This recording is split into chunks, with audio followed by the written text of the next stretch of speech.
Hey, Jeff. Hey, Brian. We are on the road again. Last time we were on the road was not, it was a couple months ago, but down the road over at Liar's Bench. I think so, yeah, here in the West End of Portsmouth. Yes, we did it, and now the West End is getting crazier. We have poke bowl places. Is it poke or pokey? I say poke, but I'm pretty sure it's poke. Poke bowls. I just like to be different. There's the Cornerstone Pizza's going in, which is a well-renowned pizza place from Ogunquit with some good beers, and now we're sitting finally in the brewery that we talked about in February at Wim with Tom Bath. Loaded question. Tom, what's happening? All kinds of things. More than anything, it finally opened. Finally. Money is finally not just going out, just hemorrhaging to my landlord and everybody else. It seemed like last year, Portsmouth Beer Week, that we came here where none of this was here besides obviously the building, but none of the walls, none of the equipment when we were doing the the beer bus beer tour, and now there's stuff here. We're gonna get to how that happened before, because that is like a 365 then to now. But a lot of people know you from bartending at Earth Eagle. You're a regular at Liar's Bench, as Jeff and I are, and as everyone else listening should be. But where did you come from? Rumors is Seattle, Washington area. How did Tom start?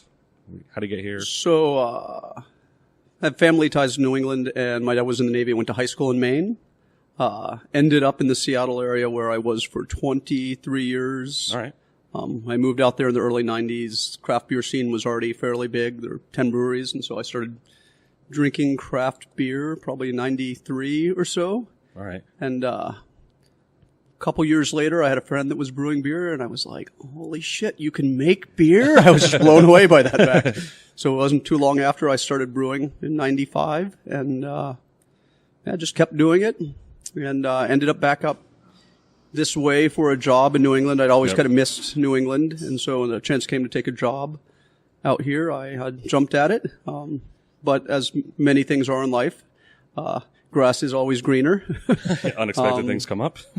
And the job was just a poor fit, and so I was like, well, what am I going to do? I just had a baby, bought a house, was feeling, fairly overwhelmed. Yeah.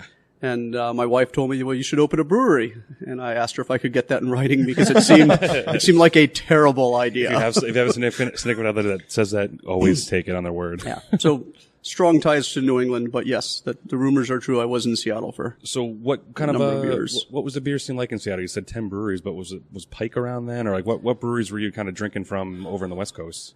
So there were a few of the California ones, but early on, the ones I remember, Red Hook, which started in 82, I think, they started was in out Washington. there. Yeah. Thomas Kemper was one.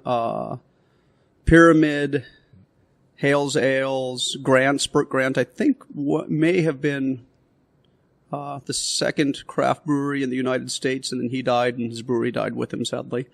Yep. And I'd get stuff from Full Sail. Obviously, Sierra Nevada was in the region. Yeah. Deschutes was easy to get at the time. There was a whole little chain of brew pubs owned by a company called McMenamins, which is pretty popular out there. Yeah. I've been to one in Portland, I think. Portland, Oregon? I've been to one somewhere. All of them have a cool kind of bohemian-ish vibe, which fits the Pacific Northwest quite well. And then was the home brewing scene... Was it booming, or was it just people like you knew one person home brewing? Or initially, once you start talking craft beer to people, and somebody says that they've brewed it, and basically as I got immersed in the beer scene, I found more and more people did it. But at the time, the equipment was terrible. There was one book, the new Complete Joy, or it was the original Complete Joy of Edition home brewing. 1, ingredients were old, oxidized malt extract and ancient hops. And so, I had no idea what I was doing. And I couldn't listen to podcasts and learn more. Right. I was just flailing terribly. It's like how it was back then, but now with just more equipment and more confusion on top of that. Let this ferment. Okay, well, I got this malt extract. Let's try this out. Yeah. At least you can get better ingredients now. It's true, yeah. And now it's more the opposite problem. Too much information, trying to sort through it. As with anything, too. Do you ever think about making it? I know you moved out here for a different job that wasn't in the beer industry, but did you ever think about making it kind of a thing? Or I had definitely thought about it. Almost every home brewer has, fantasized about the idea of owning a brewery and stuff. But I worked at RAI out there as a product designer, so working in the outdoor industry, I think it's very similar culture to the beer world where it's more about the product and people do it because they love it and they're not just doing it because it's a job. Right. Yeah. And so at some point, why would I leave a job that I loved to do something else where I'd have to kind of start at ground zero? It's tough too, especially as a hobby too, is like we do this as a hobby. It's definitely not our jobs, but the thought of even doing that is scary. So, but they always say do what you love. And if you can make it happen, which you just opened the doors last week. So more power to you, because it's a cool thing where you can make your hobby, turn into something nice like this. Now, this building, we walked in and you said it looked a lot like the original night shift location. Yeah, the old night shift location, which is kind of like an axe murderer movie when you walk in almost. Only this is much nicer than that. Much nicer once you walk in, yeah, exactly. So what kind of a building is this here is this part of the old button mill This is part of the Button Street? Factory. Yep. Okay. Everybody thinks about the Button Factory as kind of the artist space proper. Sure. Down the way, but the reality is this whole kind of complex all the way down to the bypass is part of the original Button Factory. It's crazy. There's some huge steel fire doors in the basement kind of linking everything up. You start wandering around the basement, you can get lost. I think it's a good place to go with a backup source of light, like caving. You don't want to end up down there without Right. light. But it's a neat old building. I think it's been around for 110, 115 years. Jeez. Which, as I dug into the building, was no longer surprising. It's like, all right, there, yeah, exactly. But turning any building into a brewery requires a lot. Was there any extra things that had to be done to this place to turn it into a brewery? I mean, you got to get the drains and things like that, but was there more? Do you think there were more hurdles for you at this old of a building than starting fresh with like a new space? Yeah, probably the two big challenges. One was kind of a known fire code. If you're in an old building, it's not up to fire code, so you tend to have to do more to get that up. The other challenge we ran into is when we cut into the floor to put our drains, there was a void underneath the floor, an 8 to 18-inch void, so there was question about the structural integrity of the floors. Okay. And if you're putting a whole bunch of heavy stainless steel things that you intend on filling with fluid, Yeah, right. structural integrity is fairly important. And people sitting around that. So we got a structural engineer involved. We ended up pumping a concrete slurry underneath, and so that was probably our biggest delay. Figuring out what to do with that was several months, and then we missed a window with a plumber, so we had to find another plumber, which took a while. Was it? Oh, sorry, I didn't mean to interrupt you there. Was it important for you to be in sort of an old historic building, or was it just need some space and get brewing kind of thing? 'Cause I feel like when you go into a brewery in an old building like this, there's like instantly more cred, almost. Certainly from a emotional standpoint, I loved the idea of an old building. Like, one of the things I missed about New England when I was on the West Coast was the history, and it gives a sense of place that you don't get in other parts of the country. That was not the deciding factor on choosing this location. The big part was just being close to downtown Portsmouth. Yep. It's a great little town. People always ask, are you nervous that there's 4 other breweries? And I'm like, no, I'd prefer that. I could get real estate maybe cheaper farther out. But I think it's harder to compete farther out. You've got to be really special to draw people in. Definitely. Especially as you get outside of these like dense, even like, just outside Dover is almost too far for people that are in Portsmouth. You need a certain degree of walking customer base, I feel. And, with the West End being what it is now, I think you probably have that. If you go a mile up the road there, that's a much bigger walk for a lot of people, I think. So I think that helps. So you obviously got to know some of the client base that you have now, because you spent how many years at Earth Eagle? Were you there for a couple, or a little over a year and a half? Okay, nice. So you got to know the scene then. Did that kind of help you solidify, like, Portsmouth is where I want to be, or just? It did. Yeah, I was already working there when we signed the lease, and I think. You're working on it all along as a secret mission. Let me mold myself into Earth Eagle. And when they hired me, they knew I was opening a brewery, okay. so that's fair. They deserve a lot of credit for knowing that. Doing that. Yep. But my desire was already to be in Portsmouth, and becoming a part of the beer community in there and becoming immersed in it definitely reinforced that. Yeah. So you were there for the New England IPA craze? Obviously, Gangsta's, at Earth Eagle's kind of the one of the first ones around here. But Did you see a lot of people's palates start to change as Earth Eagles beers started to change, but also the rise of the New England IPA? I mean, you're the man pouring these beers for these people. Do they ever walk in asking for the same thing every time? Like, give me an IPA. What's your IPA? Yeah, 90% of the people coming in, maybe not 90%, but a lot of them just come in, will order the IPA, whatever it's in. Yeah. And occasionally you'll get somebody that you'll pour a clear IPA and they'll tell you this isn't an IPA. Yeah. I'm like, well, Yeah, right. it's not the IPA you're looking for. What kind of beers do you go for usually? I'm a big fan of variety. Okay. I probably drink IPAs more than anything else, but that's not necessarily because it's my favorite style. It's a very broad and I think elastic style. You know, you get something like, Night Shift Whirlpool is a great crushable summer IPA, and some of the big doubles that are on the sweeter side are almost like a dessert beer. So Sure. I feel like there's no other style that has the amount of range, and I do like hops, so I probably drink it the most, but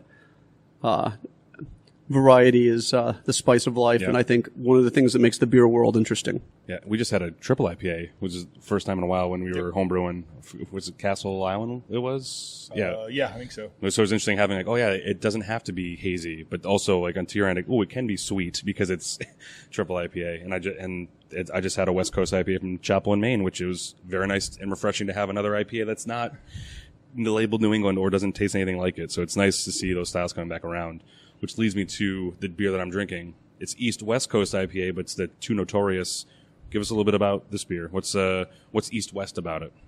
You're from the West, bringing over the East? Yeah, so it's kind of a mix of things. I'd say primarily the East Coast influence is the late hopping. It's a ton of late hopping, but I use kind of old school Northwest hops, a lot of Chinook and Cascade. Nice. So it has that kind of piney, resinous character to it. And then I did a little bit of a hybrid malt bill. A lot of classic West Coast malt bills for IPAs are 2-row and then maybe some Crystal 40 or Munich or something like that. Yep. East Coast ones are usually all base malt and some flaked.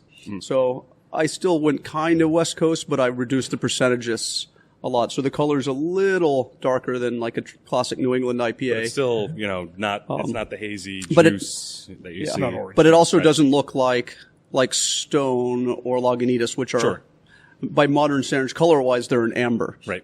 Yeah, and true. people have forgotten that IPAs were that color at one point. True, yeah. And then Jeff, you got. You had. I finished it. The Tartan Porter. So I am a huge porter fan. I will almost always order a porter before anything else. So I was very excited to see this one. So tell us a little about this one, and also what made you put a porter on like so quickly. I feel like, not that I'm disappointed, it just doesn't seem like something you see much anymore on a regular basis. Yeah. So I think there were a couple of reasons. We only opened with 4 taps. I have room to expand to 8, but it'll take some time. As I said earlier, I'm a big fan of variety. I don't want to drink the same beer all the time. And I think for people, especially when you can only do tasters, people want to come in and get a bit of a spectrum of beer. So my 2 IPAs, I think, are very different. Yep. And then I wanted a couple other beers. The porter, obviously, darker beer, a little maltier. A little bit sweeter, but not sweet, I hope. But I was looking for something that would appeal to that customer. My business model is more going to be driving traffic through here, so having a variety of beers on tap is for that. And then the Belgian, which is the last one, very light-bodied, kind of if you take a typical Belgian or American-style Belgian, this one is a little more restrained on the phenolic character and less sweet. Just wanted a nice crushable beer that, the people that come in and aren't necessarily beer fans will like. Just kick them off with that. But still has some credibility among people that like beer. You're not Definitely. just putting some raspberry extract in a wheat beer. Right. Pandering. It shows good range, too. Yeah, I was going to say, this seems to me like you say, you start with 4 taps. This is like the perfect, in my opinion at least, the perfect lineup you should have in that scenario. So great job. So with that, you obviously have much larger equipment than you did when you were homebrewing. I do indeed. Yes. I'm not going to judge here, but no. So how was the transition from, I don't know, how you're doing 5-10 gallon batches to now one barrel? 3 barrel. 3 barrel. So how's that? Yeah, terrifying. Yeah. So until the 4 beers that are on tap now, I had never made more than a 5-gallon batch of beer. Jesus, that is terrifying. Wow. I can't. I can't think about. I worked at Earth Eagle and I washed some kegs and stuff, but I was bartending because that's where the money was, and I was broke. Yeah. Sure. So it was very intimidating. It's all the little things that you don't account for that throw you off. Yeah. But I was lucky, Portsmouth is such a great beer community. I had a lot of help from, I'd ask questions to Dane over at Liar's Bench or Alex at Earth Eagle, Paulie, who's been showing up around town at a number of places. Was here for my first few brew sessions as a kind of backup, second set of eyes. So, and I've done now 3 batches by myself. Nice. So that's cool because when we were at Liar's Bench, Dane was mentioning how good the community was. People coming when they were setting up their tanks, folks would show up there and kind of like, this isn't quite right, or turn this way, or this hook that up the other way around. Yeah, your heat exchangers backwards or something. But yeah, so it is. So you get this same kind of like welcoming that Oh, definitely. That's awesome. And have they come into the brewery yet? Or are they just mad that a new brewery's in town? Oh, everybody's. I think. No good. On my first day, people from probably 5 breweries were in checking out the place. So it's awesome. And we were at Liar's Bench. I was at Liar. Did I see you there? Yeah, you saw me there. And I'm like, we're going over there, and we saw people that just came here. That was like the soft opening day. But even when I walked in here, it was crazy. But your official, as of this recording, your official opening was this past week. Yep. How was that unlocking the door at 3 p.m. on a Friday? And it was busier than the first Friday, cool. At least early on. Yeah. It was great. For me, I stopped working at Earth Eagle in December, and even though I'm still out and about in town, having a beer on an occasional spot, there's a lot of, regulars that I missed, and having them come in and getting to see them again, having them enjoy the beer was very rewarding. Yeah. It's a great experience. How's that pressure though? You leaving in December and then, not necessarily having an opening date in mind. You're a familiar face around town, so if you show up at Liar's Bench or wherever, you get a lot of the questions like, when are you opening? Were they bugging you for a while, or were they nice enough to shut up?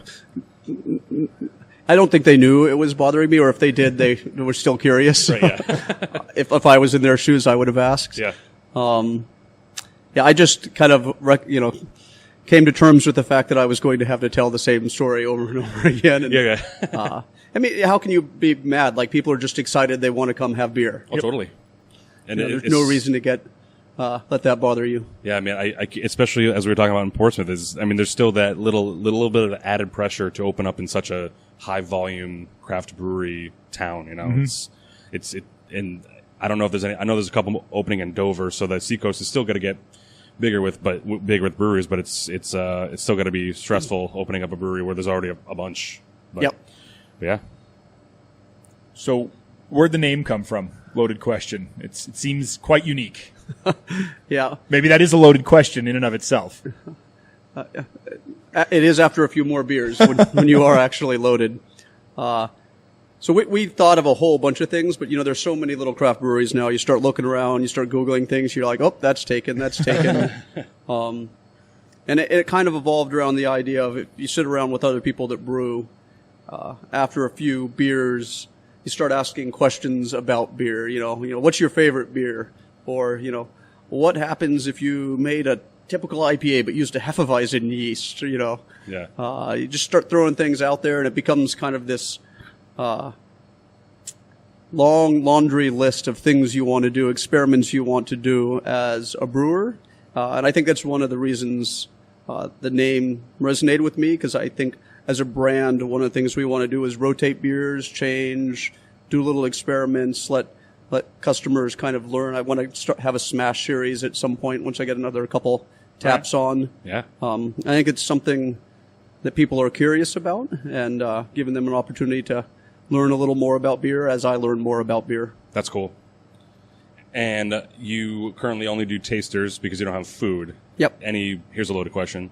I'm sorry, that's the last time I'll say that, because I know you probably get that a lot. That's a lie. That's the last time we say that. Last time I say, yeah.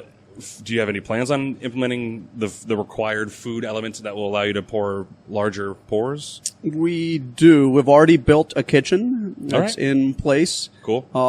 Where? It's Where? hidden. Yeah. Oh, it's in the Double doors the right swinger? past Nice. the- Okay. yeah. So the reality is right now, if we had food, you go through beer totally. much faster with tasters.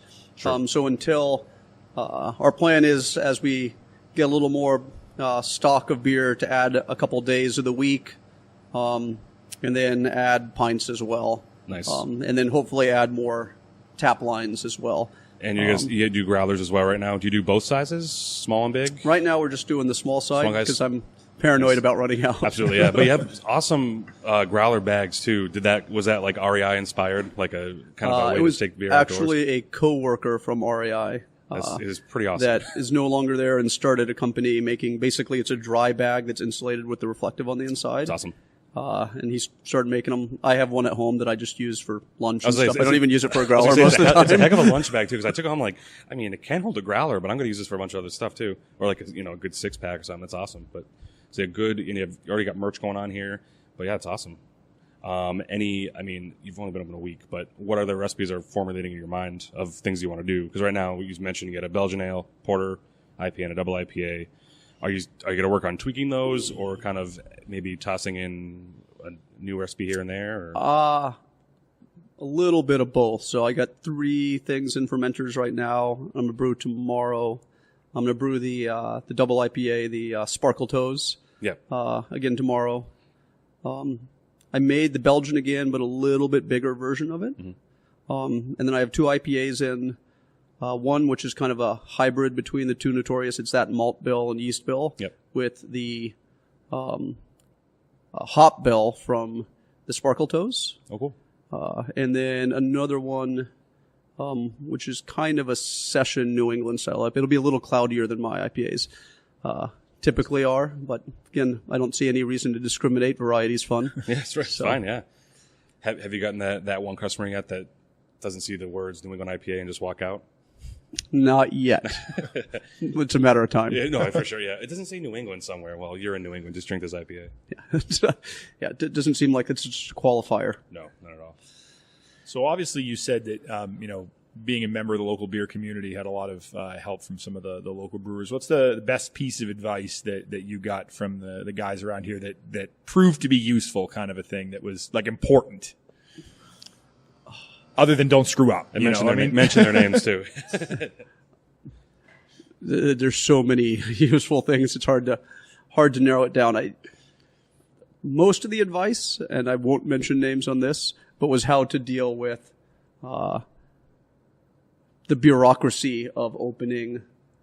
There's some people who are challenging. Actually, by and large, the process was easier than I thought. If you just call up the agency or the people you're trying to work with, they're usually pretty helpful. It's still a lot of paperwork and it's a pain, but people want to help you. But there's always a couple that are ornery. Yep. Yeah.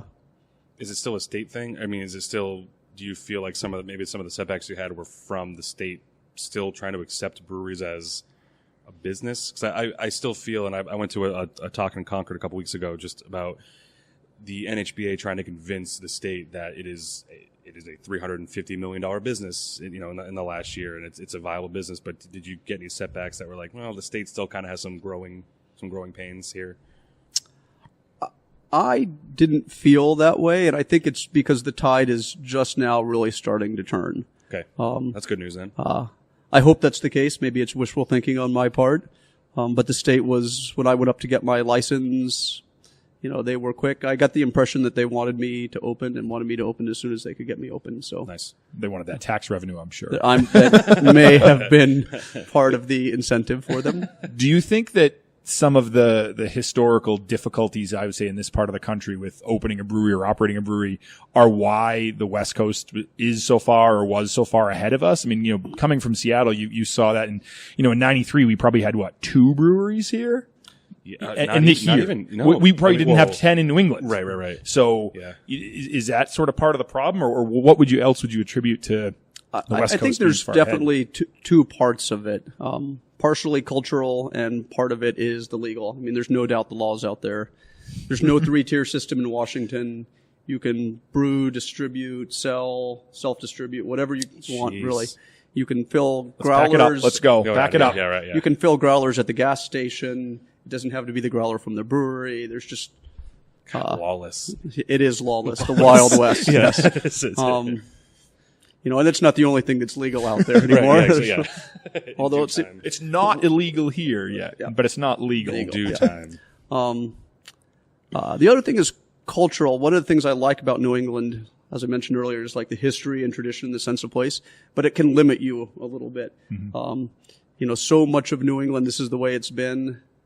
We've all grown up with our parents, kind of gray meat and mushy vegetables. That's what all my New England grandparents made. And it's just, there's a way of doing things in New England and you don't change. And I don't think you even realize it until you go elsewhere sometimes.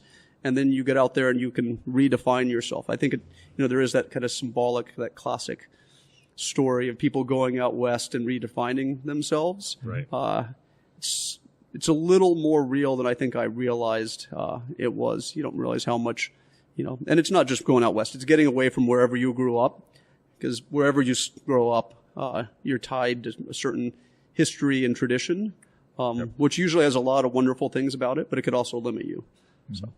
I didn't think this was the discussion a beer conversation was going, but what other way to get philosophical than over? We cover all the bases. Oh, yeah, we make sure all of our listeners have something to listen to here. No.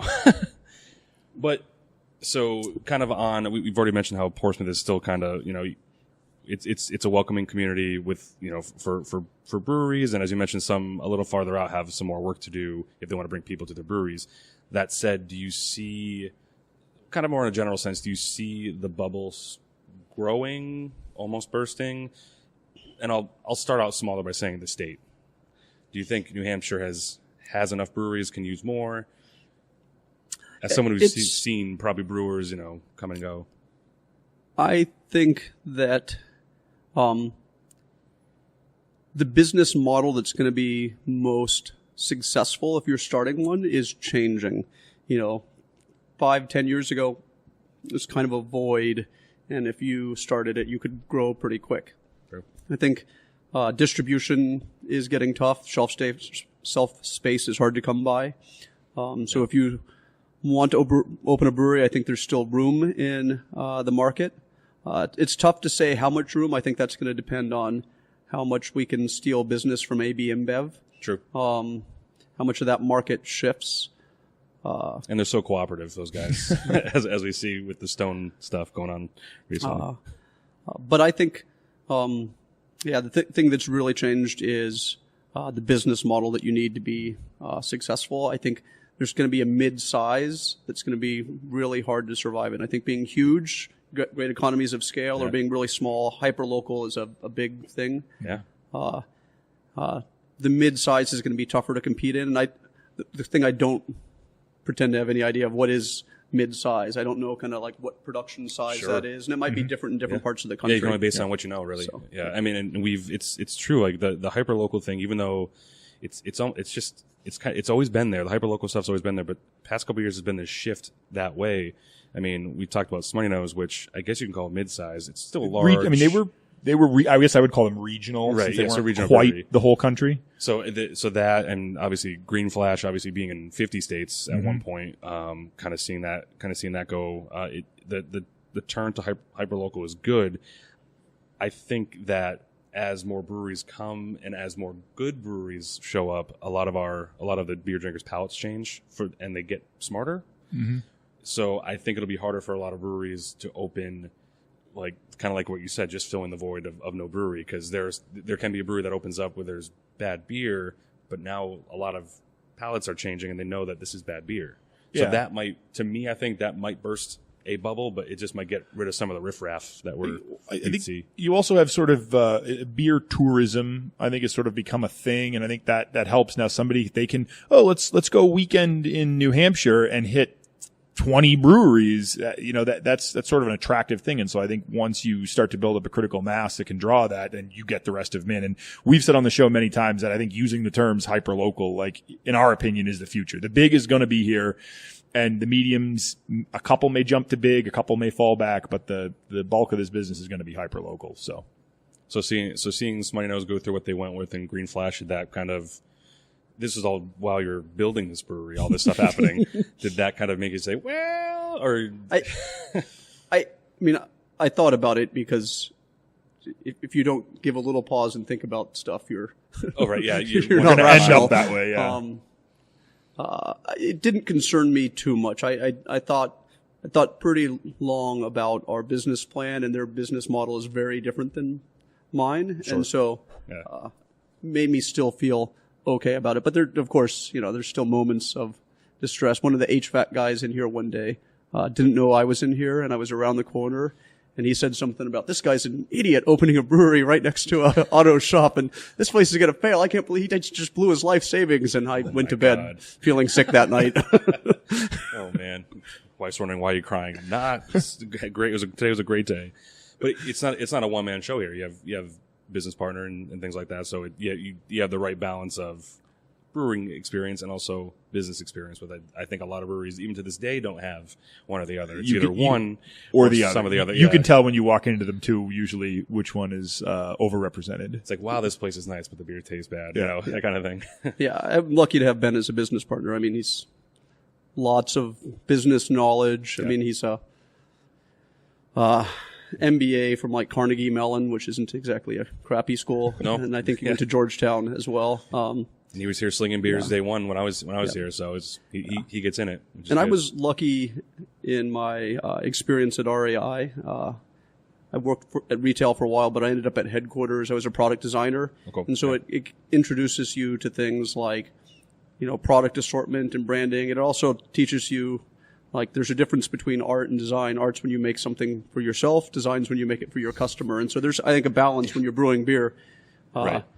We all want to brew what we want, but sometimes you also have to listen to the market. And, maybe what I like to do is, take my take on that. New England IPA is a great example. I think there's a lot of great things about New England IPAs, but some of them are just so full-bodied, I don't want to finish drinking them once they warm up a little bit. So brewing something in that style, that has your own take on it, I think is a kind of a great middle ground. Which is so crazy now that we're at this time where I remember talking to brewers from far back saying, oh, people come up to me asking for a Bud Light, and I give them a Kolsch, I give them a Pale Ale.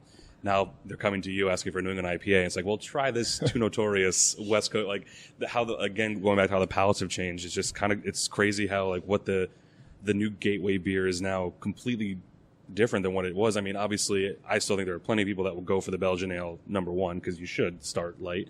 But now people coming up to you asking for an IPA, which is 10 years ago, they'd be like, what? Like, they wouldn't be asking for an IPA. It's too bitter. Yeah. It's too bitter. Yeah.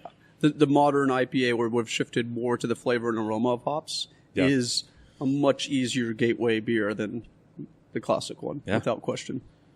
I'll end it on this. You've only been open 2 weeks, but you've been planning this for years. What kind of advice would you give someone it doesn't have to be going from a home brewer to a pro brewery, but someone that wants to comes up to you this weekend and says, Tom, cool place, I want to open up a brewery, what do I do? What advice would you give to someone coming to you? Or I guess what questions would you ask them?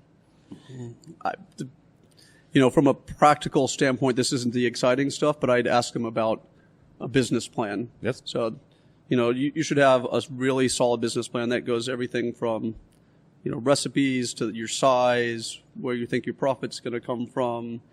Are you going to be distribution or not? Clearly, when you go through a process, things change and you're going to have to adjust.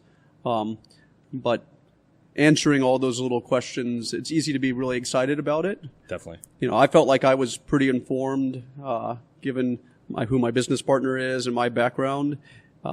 And I still ran into just innumerable things I did not know I was going to have to do or caught me off guard and things. So the more you can prepare for it, the better. And it's definitely not, as you mentioned, it's a huge jump from a 5-gallon bucket to a 3-barrel brewery, which shouldn't be a shock to anybody, obviously, but I still think there are a lot of brewers that think it's an overnight success to go from this little carboy that I have here to this, which Jeff and I are in the business of doing that, but Yeah, it's funny. I always hear when you're homebrewing, everybody talks about cleaning. You don't realize how much cleaning there actually is as a home brewer. Yeah. Because the way you clean is very different. The amount of cleaning I did as a home brewer was pretty quick. It was basically the carboy because everything else is hot side. You're not I just learned the term hot side this past weekend. So you get your carboy and your hose and you're good. Now I clean everything, and I clean it a couple times before it's clean. And you're physically in there as opposed to just like dump the bucket. So they should call this cleaning and not brewing? Is that the secret there? There's much more cleaning than brewing. It's finding free help. Yeah. We'll get in there. Yeah. Well, geez, Tom, what's the address off the top of your head? Because I know it's Islington Street. Yeah, 909 Islington, 909 which Islington. If you try and find it, won't take you here. Look for an orange building. It's behind it. Behind the orange building, yeah. The weird gas station that only takes cash. We're kind of behind that. Yeah, right. Is that still around? Is that Ampit still gas operating? out there, yep. Wow, but it's good prices though if you have cash. They don't sponsor the show, so we can't talk about how much. Who has cash? Yeah, right. Exactly. But again, it's a short walk away from Liar's Bend, short walk away, even shorter from Great Rhythm, and now right in the heart of like what's become one of the go-to spots of Portsmouth is the West End. Like, forget about trying to find parking downtown because that's too much. We're here, West End. I don't say the West. The West End is the best end, Oh, as boy. they say. Well, thanks, Tom. I appreciate. Wait, website, Facebook, Instagram, all that. Loaded Question. LoadedQuestionBrewing.com. Perfect. Well, Yep. Tom, thanks so much for opening up. Get back there and make some more beer for us. Will do. All right. Cheers. Cheers. Cheers.